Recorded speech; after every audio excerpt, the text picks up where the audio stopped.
Peter sent this question in after he sent me a follow-up email after we had a chat. Peter is in another form of business, but opening a clothing store. And so his message to me was, thanks for the call this morning. Really appreciated it. What do you think are the most important metrics I should be tracking? Well, I love that question. And sort of the way I responded to Peter, I'm share this here. There is no hierarchy for metrics. Every point, action, and reaction in your business could potentially have trackable data that allows me to shift, to pivot, to adopt a new strategy. And only the data or metric in your business that really matters are the ones you're prepared to improve. So we talk a lot about conversion with our customers. Yep. And I'll go into some of those metrics a little bit, but we talk about conversion, and a retailer that wants to improve conversion but doesn't add traffic counting, it's not a metric we're going to have a conversation about. You don't have the data to actually drive improvement. And if you want to improve something, you want to improve something in your business, you have to be prepared to roll your sleeves up and go to work. And so that's really what I'm talking about when I say the only metric that really matters is the one you're trying to improve. And so I'll say the reason I lean so hard in my business on metrics and benchmarks is because they allow, sometimes, Rob, even force objectivity. Seeing numbers without the convolution of belief allows us to make healthier, action-driven decisions. Looking at data, looking at it objectively allows us to take away belief and say, wait a minute, this is what this number is telling me. And it should drive me to take action, right? I'm making healthier, action-driven decisions by being objective.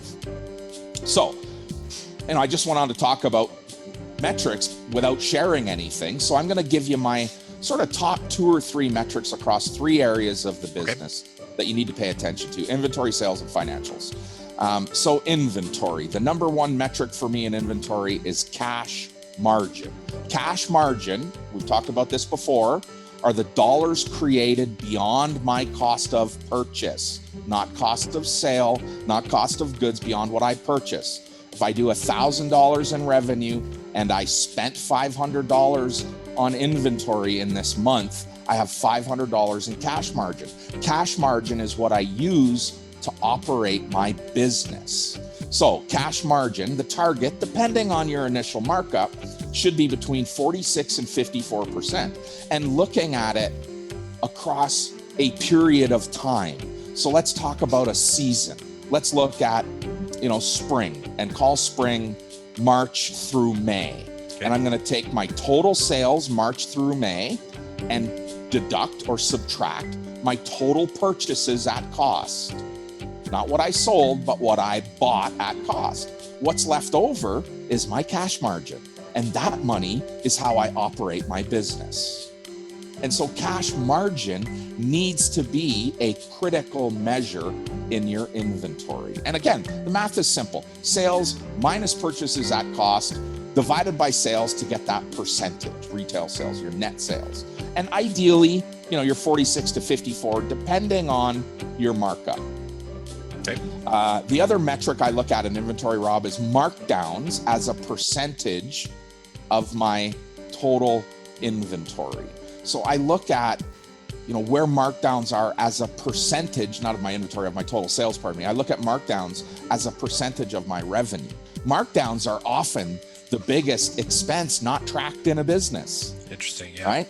And so if I've got a 25% markdown in my store, that's 20 on a $100 item, that's $25 that I don't have to operate, which could be viewed as perhaps an expense. If I got some of that back, I'd be in a better position. So target across a season for markdowns. And here we're talking about Peter. Peter's opening a clothing store. Yep. So they should be 12 to 18% across the season. And if that season is September through November or, August through December, you decide on your season. but take your markdown medicine and hold your markdowns in that 12 to 18. That does not mean don't mark anything down more than 12 to 18%. It means that when I flush out all of my business, that's where it lands as a percentage of my total sales. And should everyone have 4 seasons, Dan? A dumb question, but no. Not everyone has 4 seasons. Over to them. It depends where you are. There's lots of overlap. You know, if you're a clothing retailer in Canada, depending on which market in Canada, if you're in sort of southwestern Ontario, Montreal, maybe you have 3 or 4 seasons. If you're in Vancouver, you might have 2 seasons, right. The rainy season and the sunny season. Here in Alberta, you have the cold season and the warm season, right? And so we don't have that same definitive spring, summer, fall, winter. We see fall, winter together. Okay. And buying multiple times throughout a season is one way of mitigating markdowns. Right. Is buying more often, or buying less more often, if that's the case, right? So controlling your markdowns across a season of time. And when we say season, we don't have to look at it in the true sense of the calendar that it's fall, but it might be a blended season. Okay. And I'm going to have, in a perfect world, I have spring summer inventory on the way in as fall inventories on the way out. So there is a crossover, which also allows us to mitigate markdowns. New inventory requires very little markdown. Old inventory requires healthy markdowns. And so failing fast with your markdown strategy, with your merchandise strategy, allows you to mitigate big markdowns at end of season and holds that sort of benchmark that we use, 12 to 18% in inventory. Okay, let's talk about sales. Sell-through. Sorry. Okay, I got to look at my notes. We're going to talk about sell-through. Sell-through is another seasonal number that I like to look at. And for me, sell-through by cash, by class, is an instantaneous measure of whether or not I've taken full advantage of opportunity or missed it. When sell-through, think about this. I buy $100 worth of goods and I have $80 in sales. That's an 80% sell-through on the dollar at a class or category level. So I bought $100 worth of jeans and I sold $80 worth. I've got an 80% sell-through. Well, 80% is probably pretty good. The ideal is 75 to 90. Okay. Sell-through's too high in season. It means you didn't have enough foundational inventory. You sold through it too quickly. You didn't have enough on the floor. You probably missed some sales. Same as if sell-through is too low, you didn't take action to properly move inventory out of your door and you're missing sales, right? So sell-through is one of those things I like to look at, and I don't look at it by quantity. I don't ever look at it by vendor. I only look at it by category, and the measure is cash. And so the math is pretty simple. I take my sales divided by my receiving in any period or season, whether that's a month or 3 months. And I like to look at things over a 90-day period. That really gives me this nice roll.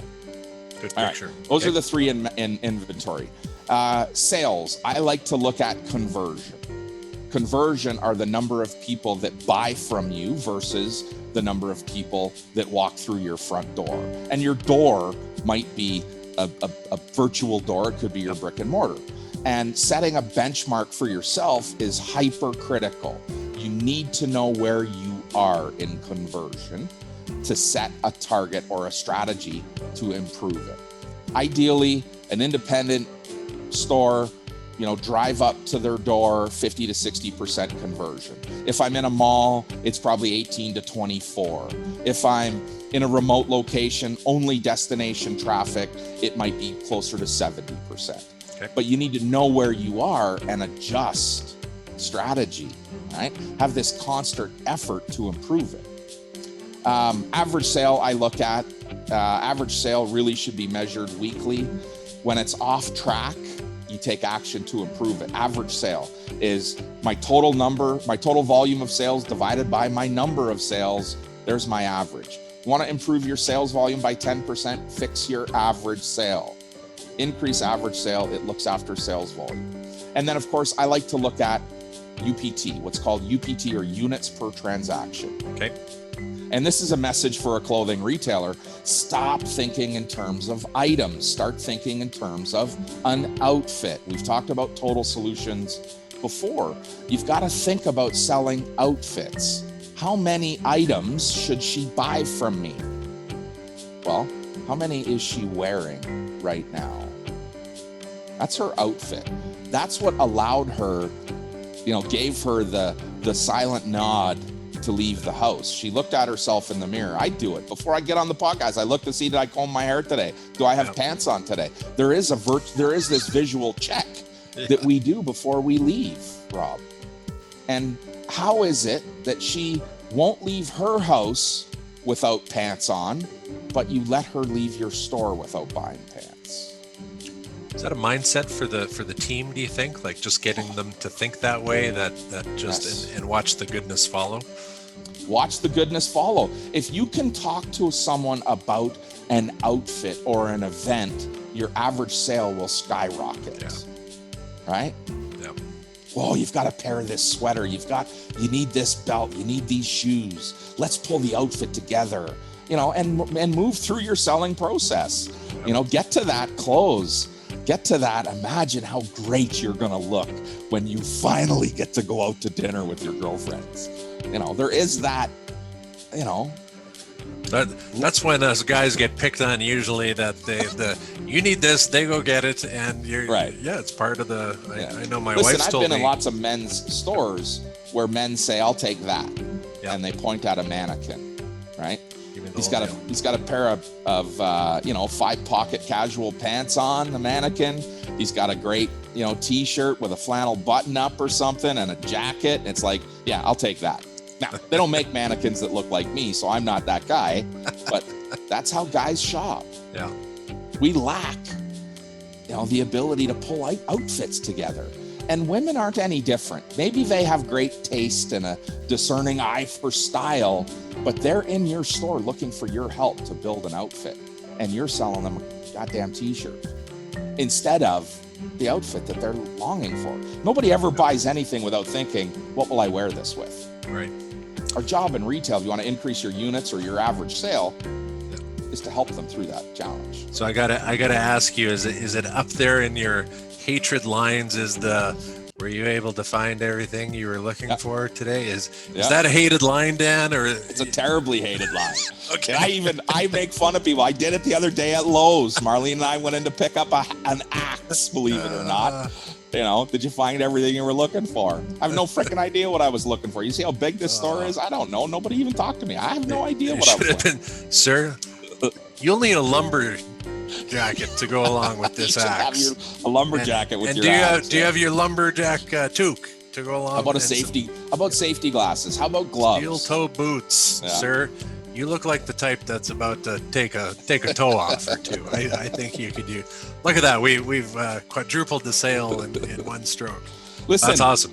My friend Bob Negan tells the best story about increasing average sale, about him buying a new pair of glasses and leaving the glass store and having to go back and get a special cloth and a spray to clean it, and then a little screwdriver to tighten it. All of those things were missed sales opportunities along the way. And anybody that's in this capacity that's teaching people how to sell more is always going to think, what else do you need?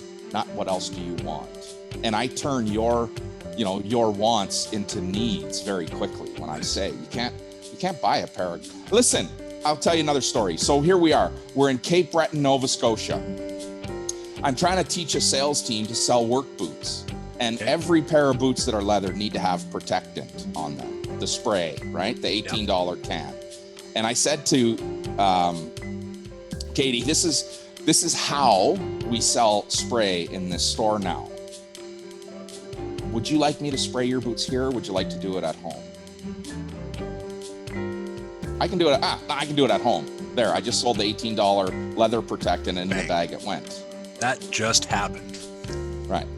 This is how it works. Love that. Do you want me to do it, or do you want to do it at home? Yeah. Not, would you like to buy some boot protectant that may or may not work for you? Yeah, I've assumed your purchase. Or would you like to do it? Yeah. That's cool. right? And so now you got to think about things in your store. Every retailer should be thinking about things in their store that you just gotta have, that everybody's gotta have, and ask questions in a way that allows them to see it as a need, not a want. Now, I'm not saying forsake everyone's budget. I'm saying pay attention to a total solution, and you'll improve your average sale, your conversion, and your units per transaction. Yep. Okay.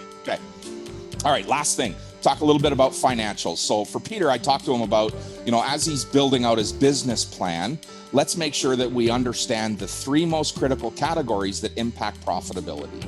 So we talked about cash margin earlier. Here on the financials, we're going to talk about, your COGS or your purchases against your maintained margin. If your cost of goods sold is greater than your maintained margin, we might have a problem. And so it's often the first indicator for me that there's a cash challenge. My purchase as a percentage of total of revenue, is higher than my maintained margin. I'm spending more than what I'm selling and making. I probably got to clog up an inventory, and your accountant's giving you the high five pat on the back for a great year, but your inventory's inflated by $100,000 that's cash money out of your pocket that shouldn't be out. So I always look at cost of goods or purchases as it's measured against your maintained margin.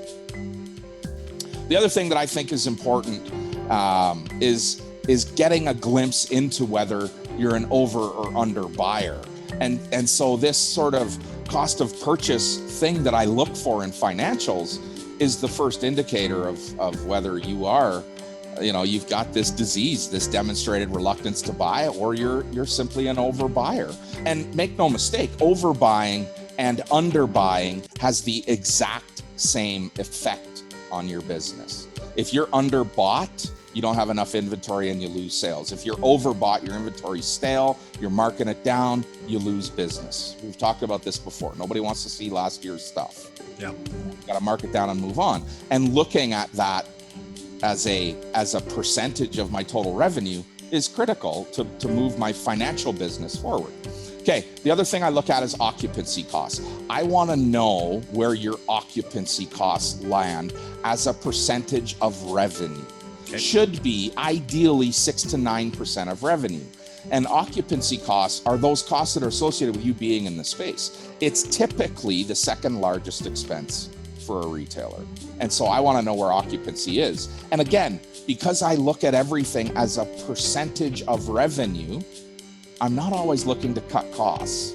I'm looking to grow revenue to lower the percentage. And we've said this before, Rob, no business is ever saved by cutting expenses. Yep. Zero. It helps, but it doesn't save you. You got to grow revenue. And so then the last thing I look at is payroll as a percentage of revenue. And anything higher than 15 to 18% is an indication of underperformance or perhaps overcompensation. If you're in a family business, you might overcompensate your people, your family. You might pay them more to do a job that, another employee might get paid to do. So I look at those payroll expenses, again, as a percentage of revenue so that we can adjust if we need to and set benchmarks. And so I'm going to wrap this up by saying, for Peter and anybody else that's listening, when it comes to metrics, only measure things you're prepared to fix. Don't waste your time measuring numbers that you're not prepared to make an effort to improve. And look at the metrics that are most impactful in your business. Yeah, that you can affect the most change on and the best change, right?